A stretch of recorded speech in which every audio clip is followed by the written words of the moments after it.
Oke, pembahasan mengenai Global Entrepreneurship Program Indonesia ini kita akan bahas di segmen berikut, dan kita di segmen berikut akan membahas mengenai bagaimana Indonesia menjadi pasar domestik yang sangat-sangat potensial untuk wirausaha kita. Kita akan lanjutkan setelah jeda berikut ini, Pak Kris.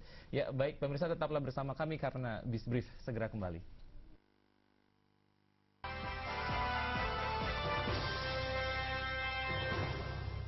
Selamat siang pemirsa, kita berjumpa lagi dalam lunch break akan membahas pergerakan saham di Bursa Efek Indonesia. Informasi pergerakan pasar bursa. Harga saham gabungan masih dapat bergerak Membahas detail sampai penutupan pasar yang pertama.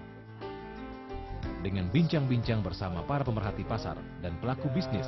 Laporan keuangan yang cukup bagus di semester 1. Lunch break. Ya, laporan keuangan yang cukup bagus di semester 1 sehingga hanya di MNC Business Channel 95 Indovision.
Selamat siang, Anda menyaksikan Revenues, program ekonomi. Informasi kondisi pasar bursa.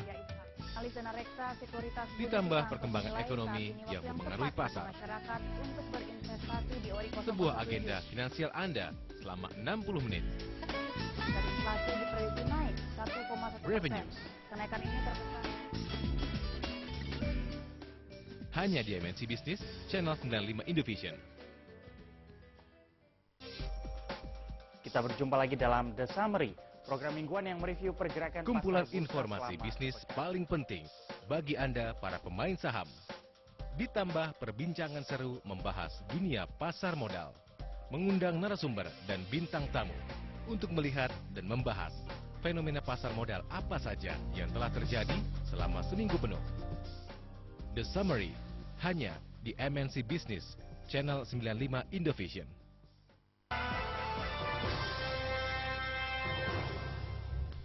Ya, masih bersama Bisbrief, saya Wiki Adrian, masih bersama Bapak Kris Kanter, beliau adalah Chairman dari Global Entrepreneurship Program Indonesia atau GEPI. Tema kami hari ini adalah kewirausahaan di pasar global, dan kita kemudian segmen ini akan membahas mengenai bagaimana Indonesia, pasar domestik, menjadi salah satu pasar potensial bagi wirausaha kita.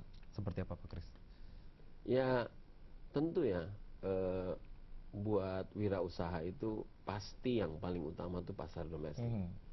Bagaimanapun juga disinilah wirausaha kita, terutama yang baru, startup itu dia mulai dengan tentu menjual produknya yang dia mampu kan pasti di pasar domestik. Jadi ini menjadi elemen terpenting itu, bahwa pasar domestik ini harus betul-betul kondusif untuk pengembangan wirausaha. Tentu upaya seperti Buy Indonesian Product, 100% produk Indonesia, made in Indonesia, itu semua membantu.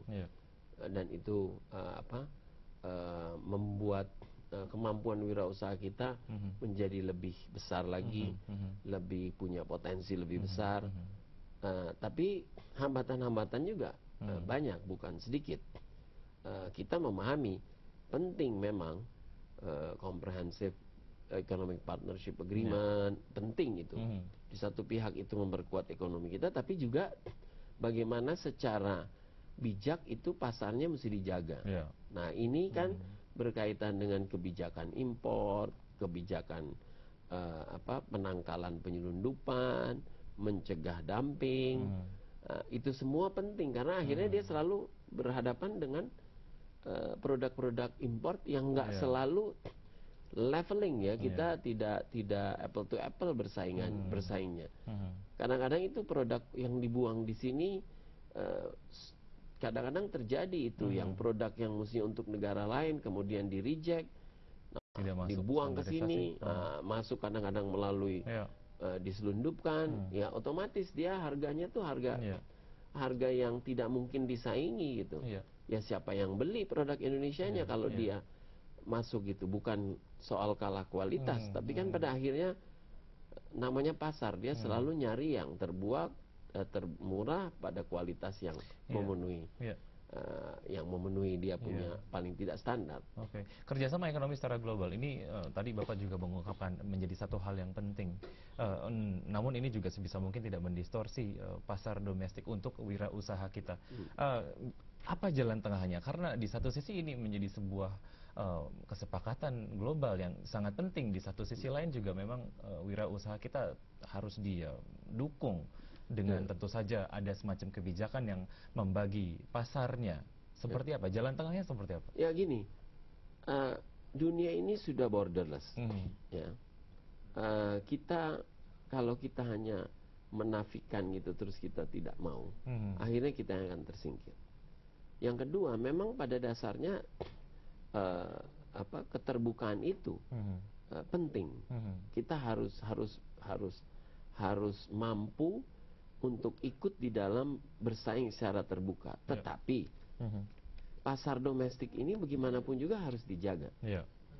Hal-hal yang strategik, hal-hal yang mendukung lapangan kerja yang besar, industri-industri kita yang strategik, national industry kita, itu tentu harus saya nggak mau menggunakan kata diprotect, tetapi harus betul-betul dijaga dan didukung agar supaya dia tidak akan pernah bisa diinterfere dan tidak juga kalah bersaing gitu.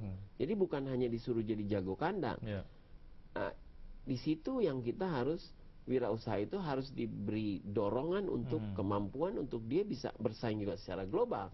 Sebab border itu tidak ada kan, bukan hanya membebaskan ini masuk, tetapi juga membebaskan kita keluar kan, atau masuk di tempat lain. Pasar domestik, pasar potensial, sejauh mana wirausaha kita dapat memanfaatkan ini? Apakah pemanfaatannya sudah maksimal atau belum? Kalau belum maksimal,